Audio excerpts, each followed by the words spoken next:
Hello, my name is Rod Bittick. I am the father of Dr. Bittick, one of your professors, and she asked me if I might make this video to show my process for making homemade yogurt. Just a little background. About 5 years ago, I got interested in fermentation as a means of preparing food, and I make several different fermented products for our own family's consumption: yogurt, sourdough bread, kimchi, and sauerkraut, and other fermented vegetables from time to time, but those four are the main ones that I do regularly. So this process is different a little bit from what is from your handout, but it's basically the same process. What we're doing is we're making the conditions right for certain bacteria to grow in a medium. In our case, it'll be milk, and to prevent the pathological bacteria from growing. So this is the same process that happens when you leave the bottle of milk too long in the back of the fridge, and you pull it out and open it up and smell it, and it smells awful. Well, that's because bad bacteria has grown and done its thing. In this process, we treat the milk in such a way to produce the conditions that the good bacteria will grow and produce a pleasant tasting and wholesome product. So let me show you my setup. Okay, so here's how I make yogurt. You need some way to heat your milk, and I use a crock pot. The advantage of a crock pot is, well, it's handy. You can use one vessel to both heat your milk and also to culture it later on. In your instructions, it says to use a heavy pot with a lid, and that will work simply fine. The disadvantage of a crock pot is it takes a long time to bring the milk up to temperature. So then I've got also a thermometer. And this isn't necessary, but I like to use it because I know for sure what the temperatures are. I've got a rubber spatula for stirring. Again, your handout recommends using a wooden spoon. The reason for wood or rubber is because metal will react with the acids in the yogurt, and it could give it an off flavor. Never had a problem with it, but better safe than sorry. Also got a ladle, a whisk, and a medium bowl. We'll see what that's for later. So, as I said, we're going to be culturing bacteria, so we need a bacterial medium. In the laboratory, that would be agar probably, but in our case, we're using milk, and this is whole milk. I like the taste of whole milk better, and so that's what I make my yogurt with. And then you need a source of bacteria. What I've got here is yogurt that I have retained from the last batch. Now you'll probably have to start fresh with store-bought yogurt, and that's how I began. I started with a tub of store-bought yogurt and made a batch of yogurt, and then each batch I make, I save a little bit, and I can continue to make more yogurt from that original batch. And so that way I'm not always having to buy yogurt to make more yogurt. I can just buy milk and turn it into yogurt. Really, it saves a lot of money in the long run. So if you go to the store and you buy yogurt, you're going to want to, I don't know if you can read this. No, you can't. But you're going to want to make sure that it says that it is live and active cultures. And basically, that's just to tell you that it's got the bacteria in it that's necessary. So let's go through and I'll show you the process that I use. Say the first step is to heat your milk. So I'm starting with my crock pot, and I will put this whole milk in my crock pot.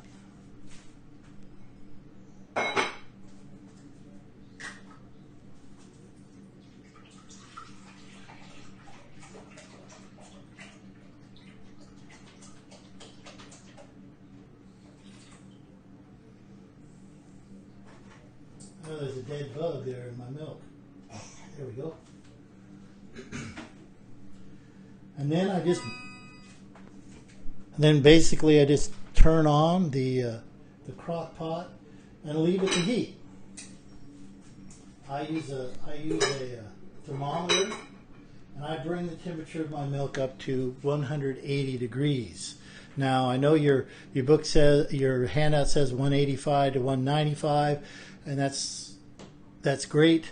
Only the crock pot won't go any higher than 180 degrees. Doesn't matter how long I leave the milk in there, it simply won't go higher than 180 degrees. So I use 180 degrees, and it's worked fine for a couple of years, so I don't think there's a problem there. Now, as I said, the problem with the crock pot is it takes a long time to heat up. So this is going to take a few hours to bring it up to temperature. And during that time, I will occasionally come and give it a stir with my spatula, and that's to prevent the skin from forming on the top of the milk. Now, why do we heat the milk? Well, it's not to pasteurize it, because most milk that you buy in the store these days is already pasteurized. So we're not worried about killing bad bacteria here. There shouldn't really be that much bad bacteria in pasteurized milk. What we are doing is denaturing the proteins. They tell me that you can make yogurt perfectly well without heating your milk, but my feeling is it comes out better when it's been heated, and that's the method that's suggested in your handout, and it's the method I use as well. So I'll heat this until it's 180 degrees. I usually hold it at 180 degrees for a half an hour just to make sure. The more important thing is to get it to a temperature that will denature the proteins, but not so hot that it boils, because then it won't come out right and it'll taste weird. So this is what we're going to do. We're going to leave this go for several hours, and when it's heated up, we'll come back and do step 2.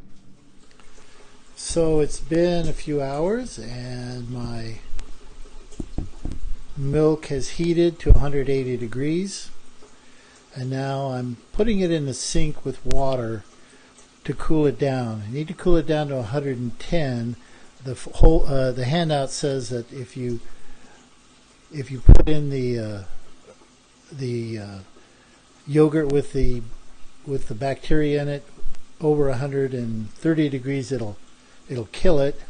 But the optimum temperature is about 110. And so when this comes down to 110, then I'll inoculate. I'll show you that process. So this is step 2.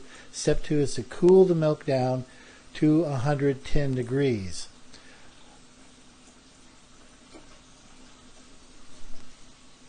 Now I could just let it cool naturally, but that takes a long time, and so I'm putting it in the sink and putting some cool water around it. That brings the temperature down a little faster. Okay, now, so the milk has cooled to around 110 degrees, and now we're going to do the inoculation. We're going to introduce the bacteria into the culture, and this is the way I do it. So I have this. This is some yogurt that I saved from the last batch that I made. And I'm going to put that in this bowl. Make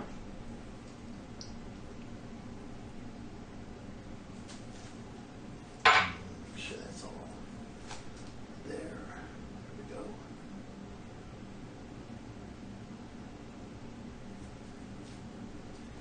And then using this spatula, dip up some of the warm milk. I usually use about 2 spatulas full, which I guess is about 2 cups. Now I know that's a metal spatula, and I said I don't use metal, but it's only in there briefly, so it's not in there long enough to really affect the taste or the quality of the yogurt. Then using my whisk, also metal, I kind of mix it up in the bowl, making sure all the clumps are broken up and it's fully incorporated. Then I take this mixture, let me put this up here.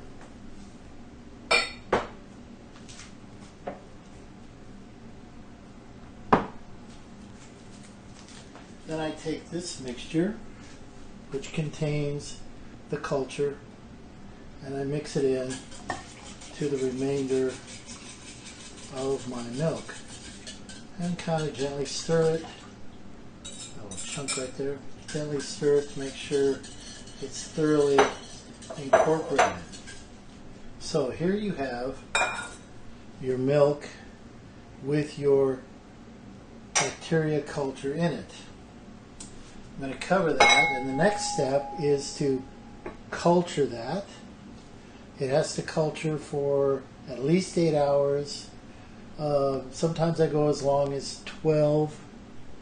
The longer it goes, the tangier it becomes, and so just depending upon how much flavor you want, that's determined by how long you culture it. So now I'm going to show you how I culture it. You have to maintain the temperature of about 100 degrees, 110, 100 degrees for that full period of 8 to 12 hours. And so there's a number of ways you could do that, but this is the way I do it. So here I have my stove, and it is an electric stove. And so I turn on the light inside, and I simply place my bowl of cultured milk in there. And with the light on, the oven light on, that gives it enough, keeps it warm enough that it will culture overnight. So I'll leave it in here for overnight. In the morning, then we'll put it in the refrigerator.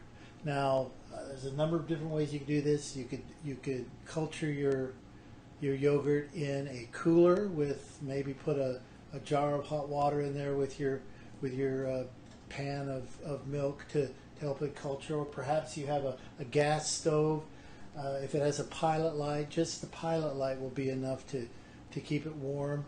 You could use an electric blanket to keep it warm. You could just put it in somewhere where it's going to maintain that temperature of around 100 degrees, at least 90 degrees, for at least 8 hours. I go 8 to 12 hours, but so it's in there. It's going to culture, and we'll come back in the morning and take it out and put it in the refrigerator, and then we'll unveil. We'll see what it looks like. So it's the next morning, and the yogurt has been culturing in my oven for about 10 hours. And so we're going to pull it out and look at it, see what we have.